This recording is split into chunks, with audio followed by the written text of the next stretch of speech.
Thanks for joining in. This is our newest adventure. We are actually headed over to the Outer Banks of North Carolina, which is commonly known as the OBX.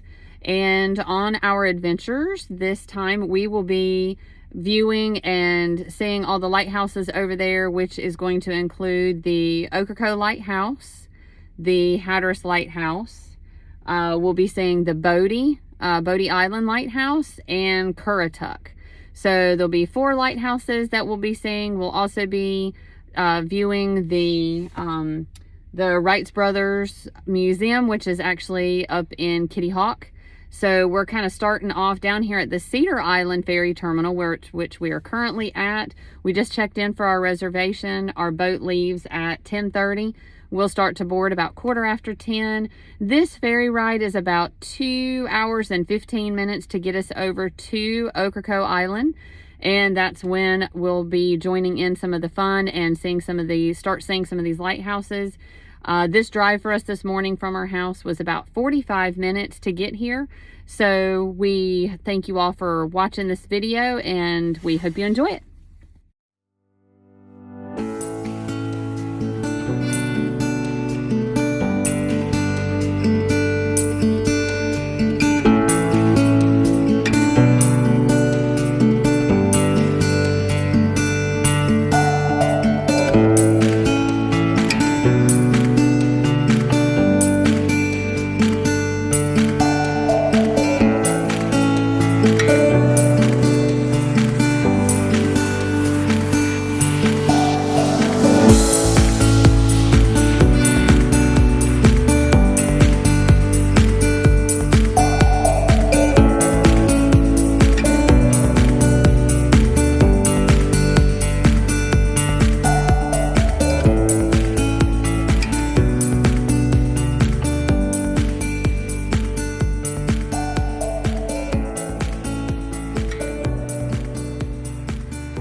So we have made it on land.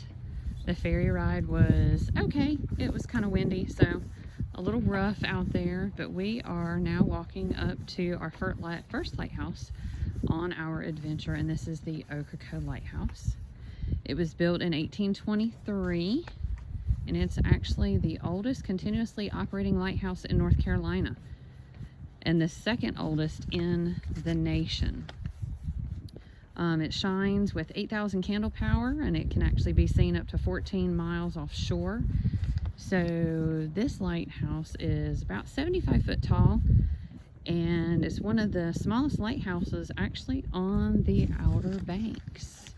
And it has 86 steps to the top, which, you know, the lighthouses are closed during the winter. We are here in the off season.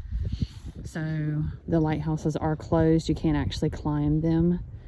So, and of course it's just a beautiful lighthouse because it's just white. It's all white. And this actually, the Ocracoke Lighthouse was actually commissioned to be able to keep ships safe coming in to the inlet. So first lighthouse on our trip. Okay, so we have made it over to Ocracoke. And we are down here at the end of, we're actually in part of the Cape Hatteras National Seashore now that we've crossed. You kind of cross over from Ocracoke, but now we're getting ready to go make our reservations for our second boat to head over actually to the actual Cape Hatteras Lighthouse. And we're staying at Frisco Woods Campground tonight over there, so we'll keep you updated. Sorry for the wind noise. It's very windy, especially when you're out on the ocean. As you can see, there's the Atlantic Ocean again, and way back in here, over in here, there it is. That's the next ferry coming in, so I'm gonna come over here to our information booth and see what we need to do to get reservations. All right, see you on the other side. Okay, so update, we did not have to make reservations for the Cape Hatteras ferry to go over. That will actually put you still on the Cape Hatteras seashore, just closer to the lighthouse and closer to our campground that we're going to be staying at tonight. Is Frisco Woods Campground. Actually, today is the last day that they're open for the season. They close tomorrow, so we're catching this at just the right time. And our ferry has arrived over here to take us over to Hatteras Island, and we're gonna hopefully have enough daylight that we can check out the Cape Hatteras lookout or Cape Hatteras Lighthouse when we get over there. So yeah, just an update that we are here during December too. So this is their off season, so we didn't have to have reservations and there was no charge. That may change depending if you come on peak season or not. So, all right, just an update.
Okay, so we are on the path to head to see the Cape Hatteras Lighthouse. We've got a nice little covered path to walk through to get to it. I'll go over a little bit of history. So Cape Hatteras Lighthouse opened in 1870, and it is the tallest brick lighthouse in the United States. And here she is. I'll slow down just a little bit.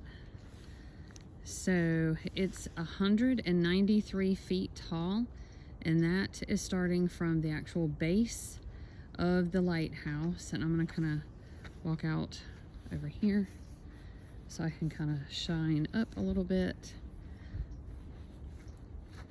All right, so I'm gonna back up. So 193 feet tall from the base to the very top, to the pinnacle top of the actual lighthouse. And in 1999, this lighthouse actually was moved from about 1,500 feet away from the shoreline. So Actually, they moved it 2,900 feet, actually, from the shoreline. So it is considered the protector of the graveyard of the Atlantics because of so many shipwrecks. So it has a lot of history. Beautiful. Okay, so here is the original location of the Cape Hatteras Lighthouse. They have left a marker, and as you can see how close it is to the water. There's the original, probably seawalls. Absolutely gorgeous out here. I'll try to zoom in. There's actually a fishing trawler out there right now. Got his net set. We've got some surfers out here. Got one getting ready to go in the water right there. Zoom back out. So yeah, this is the original location where the lighthouse was. And now I'm going to pan around. I'm going to catch Austin in this shot when I go by him. And now there she stands. I'll try to zoom in a little bit. There goes the light right there. Absolutely gorgeous. This has been a wonderful trip so far. I can't wait to see the other lighthouses.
So as you see, we have run into some rainy conditions and very windy conditions. So arriving here at the Bodie Island Lighthouse is actually an amazing sight to see. This lighthouse stands 156 feet tall. It was built in 1872. And as you see, it has the beautiful black and white horizontal stripes, which are amazing to see in person, just because these are actually 22 feet wide or stand tall on this actual lighthouse. And just seeing it from the road, you just don't really take into perspective how wide these bands are on this lighthouse. So this one actually rests quietly on the Roanoke Sound side portion of the peninsula, and it's part of the Cape Hatteras National Seashore as well. Also, there's some folklore about Bodie Island Lighthouse, that the reason why it was named Bodie Island was from the bodies that would actually wash ashore from all of the shipwrecks. So some interesting, history about this area. And this light from the Bodie Island Lighthouse actually reaches out over 20 miles out to sea. So very interesting information about it. You need to come see it. It is amazing to see.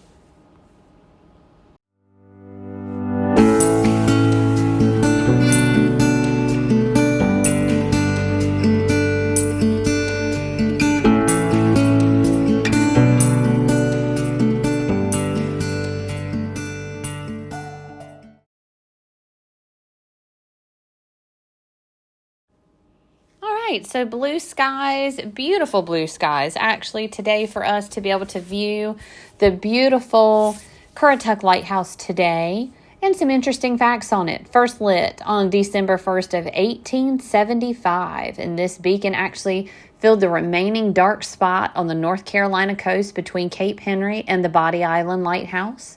There are 220 steps to the top of this beautiful red brick lighthouse, and it's actually the only lighthouse in America that actually still houses its first original lens. So, and it still, of course, works today, flashing its light out over 18 nautical miles, and it comes on at dusk and it turns off at dawn. As you see, the beautiful village that's around it, the historical village, it's been kept up. It's a beautiful area. The lighthouse is closed, so we're not able to get in and take any peeks or anything, but it was still beautiful to see around the grounds today and just enjoy this beautiful sunny day. Thanks to everybody for watching our video and enjoying the wonderful views of the lighthouses that we were able to see on our trip to the Outer Banks. Don't forget, stop by your Duck Donuts up in Duck, North Carolina for a one-of-a-kind donut. Make sure to like and subscribe.